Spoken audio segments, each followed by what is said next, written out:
Method में कैसे, मतलब पॉलीमर्स में कैसे यूज होती है। तो जैसे पहले जानते हैं कि ऑस्मोमेट्री क्या होता है। क्या होता है? The osmometric technique is a very widely used method to determine the molecular weight of polymers। मतलब किसी भी पॉलीमर्स में हमको सिर्फ मॉलिक्यूलर वेट फाइंड करने की जो टेक्निक यूज होती है उसको बोलते हैं ऑस्मोमेट्री।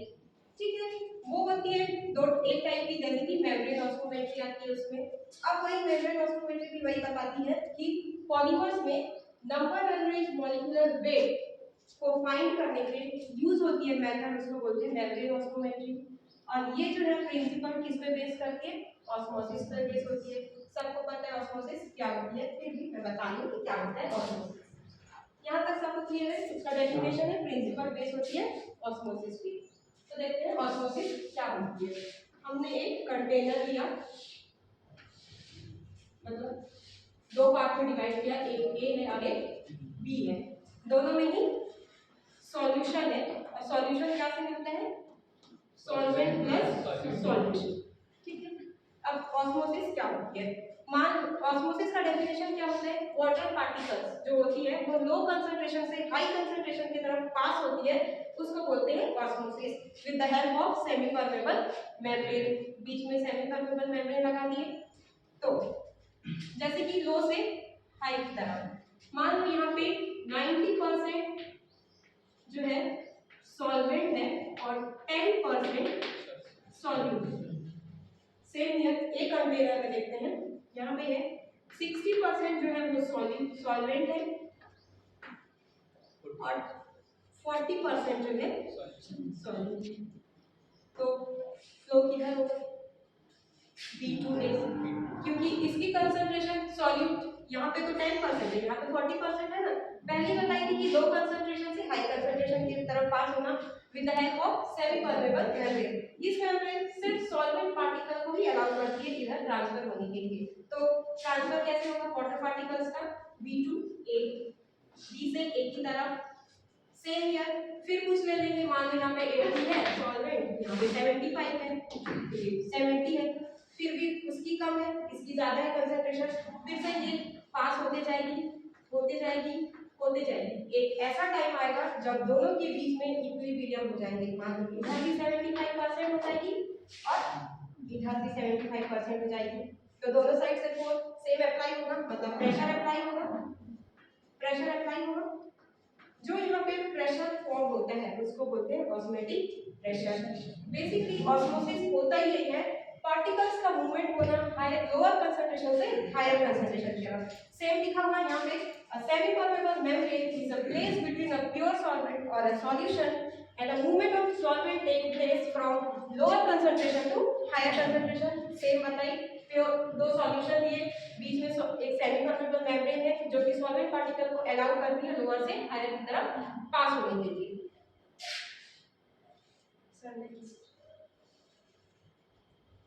देखो फिर बताइए ऑस्मोटिक प्रेशर क्या होती है? The pressure which is applied on a solution so as to totally prevent the flow of solvent through a semi permeable membrane. बताइए कि जब तक एक इक्विलिब्रियम ना आ जाए दोनों के बीच में फोर्स, सेमी परमेबल मेम्ब्रेन के बीच में जब तक फोर्स अप्लाई ना हो जाए तब तक ऑस्मोटिक प्रेशर अप्लाई नहीं होगा। ऑस्मोटिक प्रेशर नहीं आएगी तो जब एक इक्विलिब्रियम आएगी तो ऑस्मोटिक प्रेशर आएगी, उस प्रेशर को हम बोलते हैं ऑस्मोटिक प्रेशर। अब देखते हैं the osmotic pressure is related to the number average molecular weight of polymer. यहीं से हमको एक इक्वेशन मिलेगी जो कि हमको क्या फाइंड करना है? किसी भी पॉलीमर्स का number average molecular weight. Sir next, by van't Hoff equation. जैसे कि वेंट्रॉप में क्या बताया था, यहाँ पे लिखा है PV equals to nRT for a dilute solution. ये इक्वेशन कहाँ से आया? जब ऑस्मोटिक प्रेशर, मैंने बताया ऑस्मोटिक प्रेशर को हम लैम्डा से डिनोट करते हैं, किसके? लैम्डा से पाई है परमानेंट है, पाई है ज़्यादा pi is directly proportional to concentration, pi is directly proportional to temperature, concentration की proportional है और temperature की।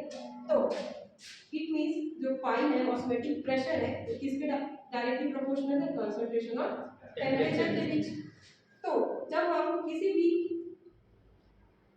प्रोपोर्शनल साइन को हटाते हैं, तो प्रोपोर्शनल साइन हटाने के लिए हमको क्या यूज करते हैं, कांस्टेंट हम यूज करते हैं, तो दैट इज आर। आर यहाँ पे क्या है, यूनिवर्सल गैस कांस्टेंट है। तो ये इक्वेशन कैसा है, ऑस्मोटिक प्रेशर, ये है ऑस्मोटिक प्रेशर का, तो फिर मैं लैम्डा की जगह पी ले लूं, समझो, ठीक है, ठीक है, पाई है वो, सॉरी पाई पी ले लूं, तो पी इक्वल्स टू क्या आ जाएगा, ये CR2। सीआरटी। पता है कंसंट्रेशन किसके ऊपर बेस होती है, किसी भी नंबर ऑफ मॉलिक्यूल्स या उसके वॉल्यूम पे। तो सी की जगह मैंने n बाई बी ले लिया, सी को रिप्लेस करके n बाई ले लेंगे, तो ये हो जाएगा n R T by V. आ गया, ये इधर ट्रांसफर हो गया, it means p equals to nRT। आ गया ब्रेड का equation, p equals to nRT। अब जब भी हमको मॉलिक्यूलर वेट फाइंड करना है, वॉल्यूम नहीं, तो फिर आगे प्रोसीड होगी ये। तो in the presence of v हमको m लेना है, क्योंकि v वॉल्यूम तो नहीं चाहिए ना, हमको तो वेट फाइंड करना है किसी भी पॉलीमर्स का। तो in the presence of v इसको रिप्लेस करके m ले लेंगे, तो ये कैसे हो जाएगा, ये c, मतलब वापस से ऐसे हो जाएगा, ये क्या हो जाएगा, c RT बाई m। तो फिर c को इधर ट्रांसफर करेंगे, it means PC equals to RT by m। याद है, यहाँ पे PC जो होती है रिड्यूस प्रेशर बताती है, और ये m जो है मॉलिक्यूलर मास ऑफ पॉलीमर, यही हमको फाइंड आउट करना है ऑस्मोमेट्री में। सर नेक्स्ट देखो, एक इक्वेशन आती है जब दोनों के बीच में प्रेशर अप्लाई होती है, तो ये इक्वेशन आती है that is RT natural log gamma 1 x1 plus PV1 equals to 0। 0 इसमें है क्योंकि दोनों तरफ से अब ये अभी इक्विलिब्रियम कांस्टेंट में ऑस्मोटिक प्रेशर अप्लाई होता है जब दोनों साइड इक्विलिब्रियम आती है, इसलिए हम यहाँ पे 0 है, तो ये इक्वेशन जो है अभी इक्विलिब्रियम कांस्टेंट पे है। यहाँ पे देखो गामा 1 जो है एक्टिविटी कोफिशिएंट ऑफ सॉल्वेंट को बताती है, पहले ही बताई सॉल्वेंट का काम है, सॉलिड का नहीं है, तो यहाँ पे 1 जो है वो सॉल्वेंट को रिप्रेजेंट करती है। उसी तरह x1 mole fraction of solvent होती है, v1 जो होती है वॉल्यूम ऑफ सॉल्वेंट। अब फॉर डाइल्यूट सॉल्यूशन, डाइल्यूट मतलब जब उसमें पानी ऐड मतलब पानी ऐड करते हैं तब। तो ये जो टर्म है, ये जो सारे टर्म है उसको सब्स्टिट्यूट या रिप्लेस करना है, जैसे कि x1 यहाँ पे हमने y1 की वैल्यू गामा 1 की वैल्यू 1 दिए है, x1 की वैल्यू जो मोल फ्रैक्शन है तो 1 - 2, सबको पता है mole fraction of solvent plus solid equals to 1 होती है। तो जब 1 के लिए फाइंड मतलब जैसे कि x1 प्लस x2 होती है 1, जब x1 फाइंड आउट करें तो 1 - x2 होती है, और जब x2 करते हैं तो 1 - x2 ऐसे होती है, तो वही ये x2। अब ये जो सारी वैल्यूज है उसको हम इक्वेशन नंबर 1 में पुट कर देंगे। पुट करने पर जो यहाँ 1 की वैल्यू थी वो ये आ जाएगी, मतलब 1 1 है तो ये 1 × 1 - x2 हो जाएगी, प्लस जो v की वैल्यू है ये v1 नॉट, मतलब ये फॉर प्योर स्टेट, जब प्योर स्टेट होती है तो हम v1 नॉट यूज करते हैं in the presence of v1 की जगह, तो v1 नॉट हो गया फिर इक्वल्स टू 0। सो नेक्स्ट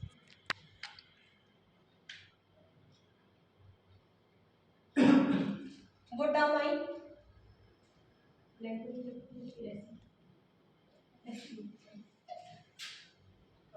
तो वो जो पीवी वाली टर्म आई थी वो पीवी को वहीं रहने दिए, और बाकी जो सारे टर्म्स हैं उसको इस साइड ट्रांसफर कर दिए। ट्रांसफर करेंगे तो माइनस की साइन लगेगी, फिर उस माइनस को हटाने के लिए यहाँ पे इसको इंटू करें तो ये -1 हो गई, इस साइड आ गई। तब अब यहाँ पे जो 1 - x2 यहाँ से थोड़ी मैथ स्टार्ट हो जाती है, तो यहाँ पे हमको लॉगरिथम सीरीज अप्लाई करना पड़ता है in the presence of 1 - x2 की जगह। अब इस 1 - x2 की जगह मैंने लॉगरिथम सीरीज अप्लाई की, तो ये कैसे हो गया, देखो PV = RT। अब इसके जगह ना, तो इसके जगह कौन सी x2 + x2 x स्क्वायर मतलब x2 स्क्वायर इसका हो जाएगा 2, फिर प्लस x3 3 2, फिर इसका हो गया 3, फिर सो ऑन ऐसे ऐसे होते जाएगा, मतलब सो ऑन। फिर अब x2 तो सॉल्यूट है, हमको तो सॉल्वेंट चाहिए, तो हमको इसको फिर से रिप्लेस करना पड़ेगा। तो रिप्लेस करने के लिए फिर से तो कैसे रिप्लेस करना पड़ेगा, x2 मतलब किसी भी सॉल्यूट का divided by x total mole होता है। तो जब कंसंट्रेशन मतलब किसी भी कंसंट्रेशन पे ही बेस होगी ना, तो कंसंट्रेशन बाय मोलर मास, फिर 1 बाय इसकी जो फॉर्मूला होती है कैसे लिखते हैं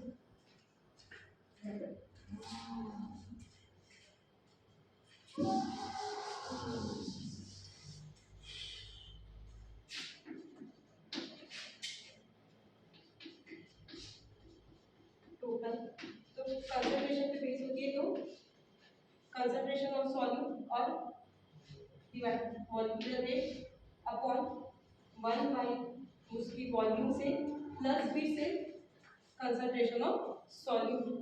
तो इसको सॉल्व करेंगे तो ये कैसे हो जाएगा, x2 इक्वल्स टू क्या हो जाएगा, ये हो जाएगा c by m plus 1 by v1 not. मैंने पहले ही बताया था डाइल्यूट, ज्यादा डाइल्यूट करेंगे तो जाहिर सी बात है सॉलिड वहां से हट जाएगी, तो ये नेगलेक्ट हो जाएगी, मतलब निकल जाएगी, कम हो जाएगी, तो इसका कोई काम नहीं है, तो ये निकल जाएगी। तो सिर्फ क्या बचेगा c by m 1 by v1 not 0। तो इसको कैसे लिखोगे, c बाई m, ये v इधर वो ट्रांसफर हो जाएगा, हो जाएगा v नॉट 1 आ गया, x की वैल्यू x2 की वैल्यू।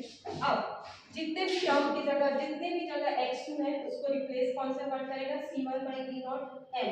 तो जहां जहां वो है वहां ये रख देंगे, देखो v1 इन इसकी जगह वहां पुट कर देंगे।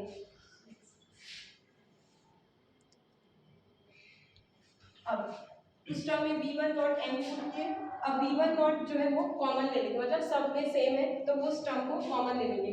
तो pv1 not equals to RT, पूरे इक्वेशन को सेम ले लेंगे और जो कॉमन टर्म है उसको बाहर निकालेंगे। बाहर निकालेंगे तो जो जो बचेगा, यहाँ पे तो स्क्वायर 1 1 था ना, 2 1 1 2 ऐसे था, तो एक एक हटते गए, एक एक बचते गया, तो फिर से आगे ये वैसे ही। तो यहाँ पे देखो v1 नॉट और v1 दोनों सेम, ये कैंसिल आउट हो जाएगी, तो कॉन्सेप्ट क्या बचेगा, और ये जो c है उसको इधर ट्रांसफर कर देंगे, ट्रांसफर करें तो एज इट इज पूरे टर्म को फिर से लिख देंगे। अब वायरल मेथड, इसके बाद एक वायरल मेथड रखती है, वायरल मेथड मतलब जिसमें दो कांस्टेंट टर्म होती है, एक a और एक b। तो कांस्टेंट टर्म, तो यहाँ पे p by c equals to RTM1, इसके जगह पे वेयर v1 नॉट m को हमने कांस्टेंट ले लिया, तो उसके जगह हमने क्या ले लिया, a। तो जहां जहां v1 लगा है वहां वहां a लगा दिए, बाकी एज इट इज पूरा सेम है, ठीक है। फिर इक्वेशन यहाँ पे m है, अब उस इक्वेशन मल्टीप्लाई करेंगे m को, अंदर साइड है तो पूरे इक्वेशन को m से मल्टीप्लाई करेंगे, तो इसके नीचे भी m आ जाएगा और इसके नीचे भी m आ जाएगा। तो ये कैसे हो गया, PC इक्वल्स टू RT, देखो सब में m से नीचे एक बार कीजिए, हाँ यहाँ पे m हो गया। तो बताइए कि दो कांस्टेंट टर्म लेने हैं, एक a और एक b। अब इसके जगह फिर से कांस्टेंट टर्म लेंगे, तो इसके जगह हम b लेंगे, तो b से सबको मल्टीप्लाई कर दिए, मतलब कांस्टेंट ले लिए, a की जगह b ले लिए, ठीक है।